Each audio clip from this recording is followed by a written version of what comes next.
அண்ணாமலை தான் மீண்டும் தலைவராக நீடிப்பார்னு சொல்றீங்க.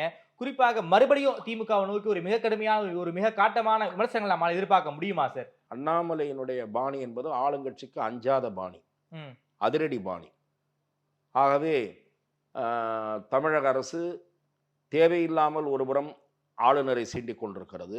ஓகே. அதேபோல அண்ணாமலையை மிரட்டி பார்த்தது. ஆனால் அவர் மிரளவில்லை, மிரளக்கூடியவரும் அல்ல. ஓகே.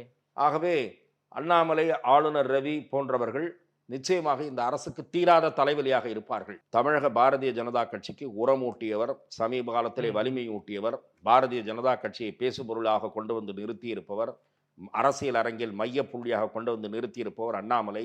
ம். அவர் நீடிப்பதற்கான வாய்ப்புகள் தான் மிக மிக அதிகம்.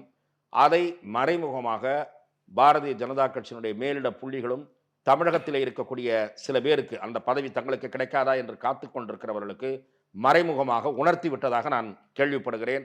ஆகவே கூட்டணி உருவாகிற சமயத்தில், பாரதிய ஜனதா கூட்டணி குறித்து ஒரு முடிவெடுக்கிற சமயத்தில் தான் இது குறித்த இறுதி கருத்து தெரிய வரும். ஆனால் அண்ணாமலை நீடிப்பார் என்பதற்கான வாய்ப்புகள் தான் மிக அதிகம்.